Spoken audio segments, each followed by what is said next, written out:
Hello, everyone. Welcome back to Engage. I'm going to move this just a tad bit closer. All right. So again, welcome back to Engage. My name is Jake McCarty. We're going to dive right back into the coin series that we began last week. Today we're going to be talking about loyalty and kind of what that means in regards to the blessings and even the money that God has blessed us with and how we're to use that to glorify Him.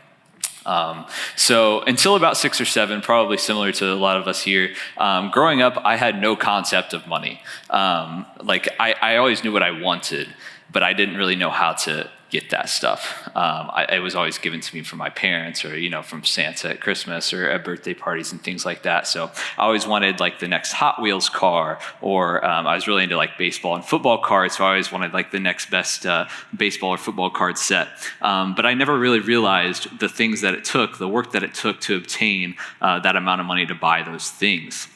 So eventually I got to the age where I started to begin doing chores just around the house, whether that was, shoveling the driveway whenever it snowed, or shoveling the sidewalk, or helping my parents or my brother and my sister with homework, or whatever that looked like. Eventually they'd start to give out money because they realized that they needed your help, to help make the house clean. And these were great ways for me to learn kind of the concept of money and what it meant to really work for the things that you obtain. So who here set up a lemonade stand when they were kids? Anybody do lemonade stands when they were kids? And I can always remember whenever someone would stop, a new customer would stop, and they'd get out of their car, they'd be on a walk with their dog or their kid, and you never really cared about what that person had to say, or you didn't really want to talk to them. You just wanted that crisp $1 bill that they had to offer you.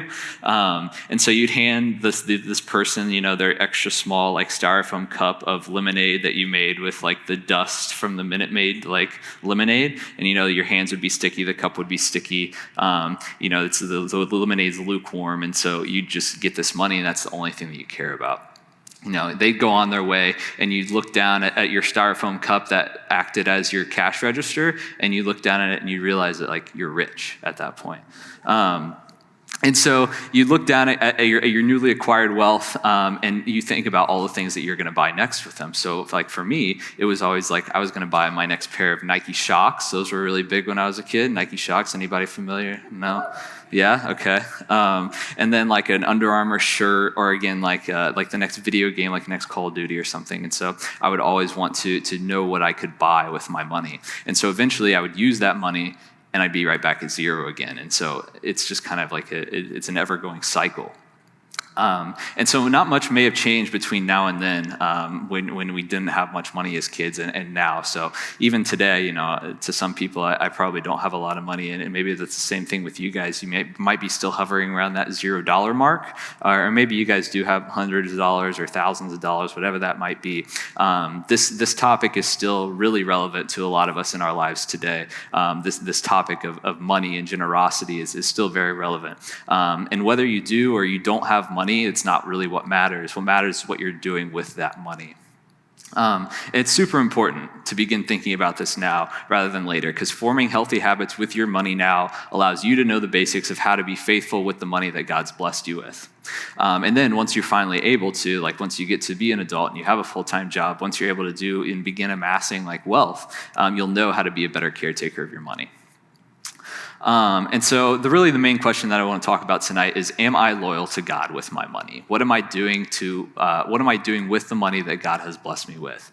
Are you being loyal to yourself? Maybe you're buying everything that you want or everything that you see. Maybe you something new comes up on Instagram and you click on it, you're oh, I'm gonna have to buy that. Are you buying these unnecessary things to make yourself look good or to make it seem like you have a lot of money? Are you spending money on things that might be ungodly? Are you blowing right through your money and not thinking twice about the blessing that God has given you through that? So as we talked about last week, money in and of itself is not the bad thing. It really boils down to how you view this money and kind of what you're doing with it, all the money that God has blessed you with. So our teaching text today is going to be Matthew 6, 22 through 24. So if you have a Bible or if you have the YouVersion app, go ahead and open that. Again, it's Matthew 6, 22 through 24. It'll also be up on the screen where the NIV version. So I'll go ahead and start off reading in verse 26. It says, "The eye is the lamp of the body. If your eyes are healthy, your whole body will be full of light. But if your eyes are unhealthy, your whole body will be full of darkness. If then the light within you is darkness, how great is that darkness?" And this is the main one. "No one can serve two masters. Either you will hate the one and love the other, or you will be devoted to the one and despise the other. You cannot serve both God and money." And this is pretty self-explanatory. No one can serve two masters. You can't be all in on God and also all in on money at the same time. You got to pick one or the other. Anything that's taking your focus away from God and is enslaving you can be considered that you can consider that a master. So whether that's money, whether that's friends or relationships, whether that's even things like drugs or alcohol or lust, maybe it's things like jealousy. All of these things can become a master. The devil is using these things to almost master us and kind of take our focus and take our dedication away from God. And that kind of leads me to the main point tonight. Everything in this world is looking for your devotion. So if we look back at verse 22 really quickly, I'm just going to read a different translation really quickly. It says, "Whatever comes into the eye is what fills your heart, mind, and soul. In the same way that windows let light into a house, your eyes let things into the body." So everything in this world that we're tending to each day, whether it's off social media, whether it has to do with our friends or our family, or whether it's things that we're focused on outside of maybe school or anything else like that, all of these things are fighting constantly for our attention and constantly fighting for our devotion. And so I kind of wanted to kind of bring that question to you guys of what has your devotion right now. Just kind of think clearly about what has kind of been, I don't know, what have you been thinking about lately? What do you want to buy, or what's kind of been almost controlling your thoughts as of late? And how do you let go of that and focus on Christ? So when we're talking about money specifically, every step of faith is met with greater reward, and that result is thanksgiving to God. So whenever we are stepping out in faith, maybe we are tithing, we're beginning tithing, and maybe we got a job and we want to start tithing, like we talked about a little bit last week, or maybe we know someone at school who's a little bit less fortunate, and we really feel the need to buy them a new set of clothes or a new pair of shoes or something like that. These things the result is a thanksgiving from God. This generosity that we show from God is also in turn thanksgiving to Him and almost glorifying Him through those things. Through that, He's guarding our hearts He's guarding our hearts against greed by blessing us when we are giving away what we have. So, like I said, whenever we're tithing or if we are helping people who are in need, He's guarding our hearts against greed by doing that and kind of almost helping us and pushing us to be more generous with our money. Second point tonight. You can only serve and satisfy one master. Again, pretty self-explanatory, pretty easy to understand. You can only serve and satisfy one master. And so maybe verse 22 and 23 are a little bit confusing to you guys, but verse 24 is very clear. You cannot serve both God and money. The things of this world will not satisfy you. We cannot do this alone. We must rely on the power and the grace of God in order to get to heaven. So I know over at Big Church, over in the sanctuary across the street, Pastor Chris is talking about a pretty similar topic to what we've been covering here with the Coin series. And here's just a little quote that I took from him. He says that whatever resources you give away on behalf of God turn immortal, meaning that the benefit of giving isn't just to feel good now, but to store up treasure in heaven in the form of changed lives we may not make. In the form of changed lives we may not know we've impacted until heaven. So all of these things that we're doing with our money, the lives that we're changing, we may not know what the difference that makes right now or the difference that may make in 10 years. And so we're essentially being generous with our money, and we will see that when we get to heaven, God will just kind of bring that to our attention. And so essentially, I'm kind of calling on us and in general to just be more generous with our money while we're here on earth, because like we talked about a little bit last week, all of these things we can't take to heaven with us. We cannot serve two masters because, as Jesus pointed out, we end up hating one and loving the other. It's only natural.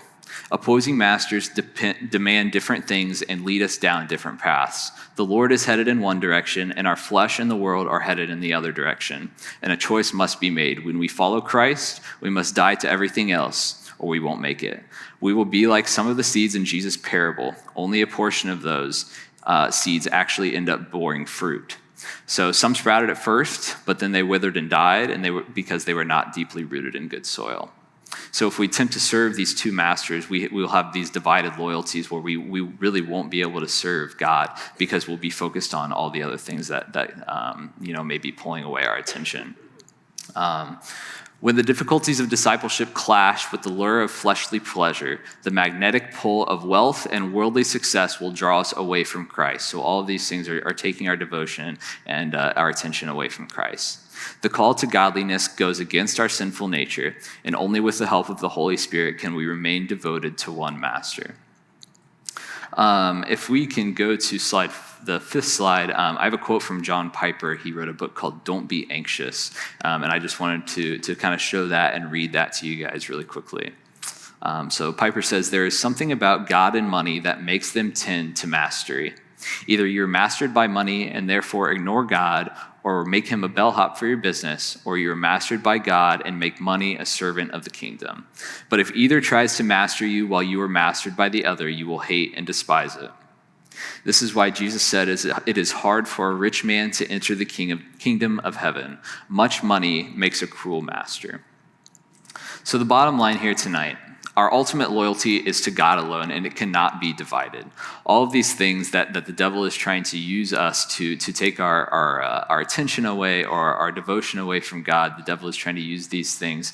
And really, our ultimate loyalty should be found in him alone and not through these other fleshly desires or these fleshly things that we're able to accumulate with wealth.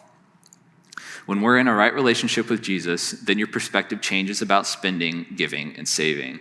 Our faith is built up when we view our money as a test from God, and it's up to you to determine how you will steward this money for the glory of God. So that's kind of the question that I want to pose to you guys tonight. How are you going to spend your money for the glory of God?